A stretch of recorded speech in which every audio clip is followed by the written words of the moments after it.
Bitcoin 4-year cycle hindi pa talaga patay ayon sa ilang veteran sa industriya.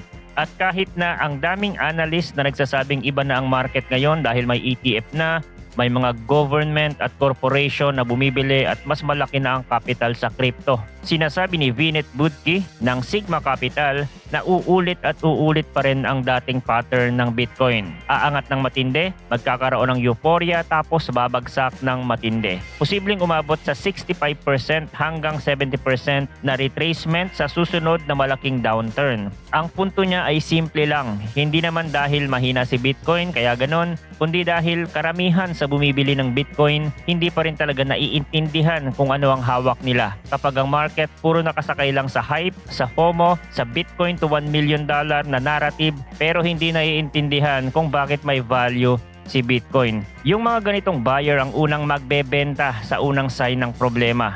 Ito yung sinasabi ni Budki na people sell first when they don't really understand.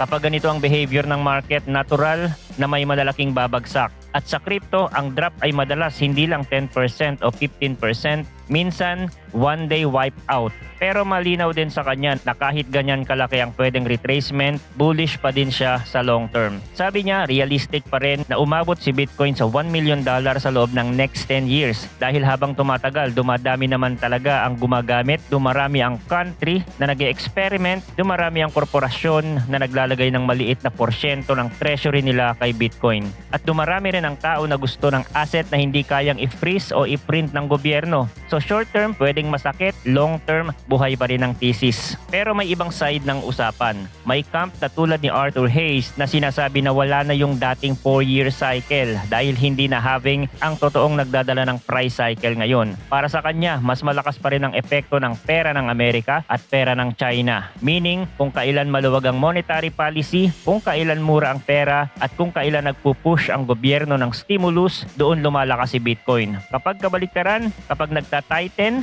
kapag tinaasan ang rate, kapag pinapaliit ang liquidity, doon humihina. Ibig sabihin sa pananaw niya, mas macro na ang driver, hindi na kalendar. Pero kahit may ganitong view, may isa pang grupo na hindi sang-ayon na totally dead na ang 4-year rhythm. Si Sismus Roca ng Sapo Bank, sinabi niya na sa realidad ng market ngayon, tinitingnan pa rin ng mga investors si Bitcoin bilang risk on asset. Ibig sabihin kapag maganda ang market, pumapasok sila kay Bitcoin. Kapag may uncertainty, sila rin ang unang mag-aalangan. Kaya habang ganyan ang pananaw ng market participants, mananatili pa rin yung paghinga ng market na parang cycle. Hindi eksaktong 4 na taon, pero pareho pa rin ang pattern. Accumulate, mark up, euphoria, tapos correction. Dito pumapasok yung point na kahit 17 years na si Bitcoin mula nang ilabas ni Satoshi ang white paper noong October 31, 2008, hindi pa rin nawawala yung emotional na part ng market. Isipin mo yun, mula sa isang document lang na ang title ay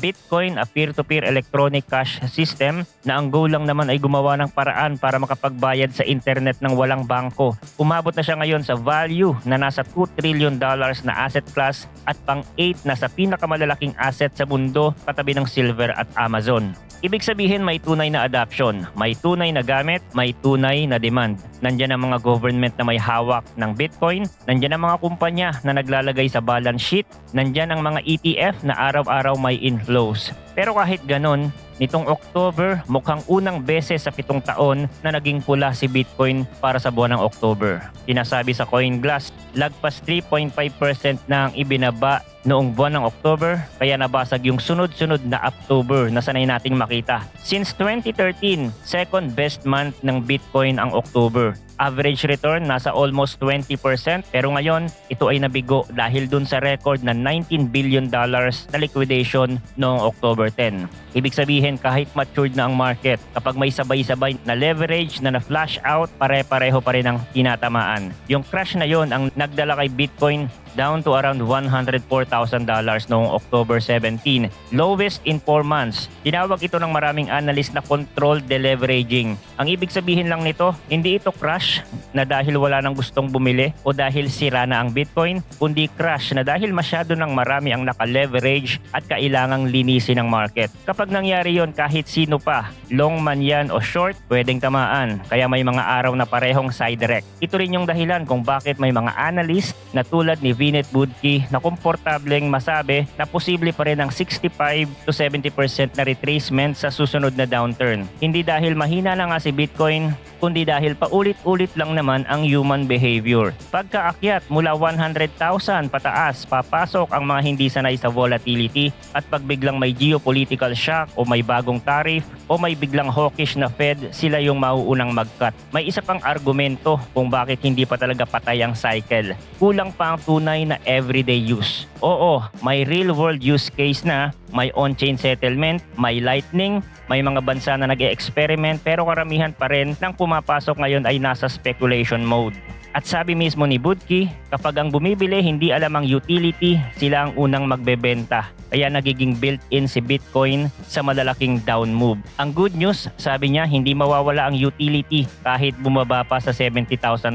Ibig sabihin, kung long-term ka, hindi issue ang short-term na price swing. Habang nangyayari lahat ng ito kay Bitcoin, may parallel tech story na lumabas na interesting din sa crypto community. Yung kay Elon Musk at yung XChat, ang sinasabi niya gagawa siya ng messaging app na fully encrypted, peer-to-peer at similar to Bitcoin daw yung paraan ng pag-encrypt. Ang punto niya, ayaw niya ng messaging app na may advertising hooks. Meaning, yung application na kinukuha yung information mo para lang may maipakitang ads. Ginamit niyang example ang WhatsApp na kahit end-to-end encrypted, may metadata pa rin na nakikita at pwedeng gamitin sa ads o sa ibang products ng Meta. Sa XChat daw wala yon. At mahalaga ito sa crypto community kasi ang core value ni Bitcoin ay censorship resistance at privacy. So kapag may malaking social app na nag-a-adapt ng ganitong prinsipyo, mas lumalakas yung narrative na papunta talaga ang internet sa mas encrypted, mas user-owned na sistema. Update din tayo sa price action ni Bitcoin. Kung mapapansin nyo yung monthly chart ni BTC, meron tayong red candle na may mahabang wick sa magkabilaan. Pero mas mahaba yung top wick, indikasyon na mas malakas ang selling pressure month of October. So bearish tayo sa monthly. Ganon din sa weekly. Sa daily time frame, nasa moving sideways pa din ito. Kagaya ng mga previous analysis natin, nauuwi ang price action nito sa symmetrical triangle. Ibig sabihin, balance price action. At ang magiging deciding factor niyan is a breakout sa previous high or sa previous low. Hindi pa rin makarecover si BTC sa 116,000 resistance. Lagi ito nare-reject. Kailangan mabasag niya yan para makapag-gain ng momentum ang bull side. Sa bearish price action, para sa akin, ang galaw na ito is neutral bearish pa din. Ibig sabihin, mas lamang pa din ng mga sellers. Dahilan para ma-push pa yung price and retest the low of 100,000 price level. Of course, pwedeng magbago ang sentiment ng market anytime. Pwedeng may mga positive development or news na lumabas na hindi natin inaasahan. That could alter the price action. Pero kung pagbabasihan nga natin ang nakikita ngayon, this price action is choppy at mas may bentahe pa din ang mga sellers dito. So yun lang ang crypto update natin for today. Thanks for watching again. Good luck and see you on the next video.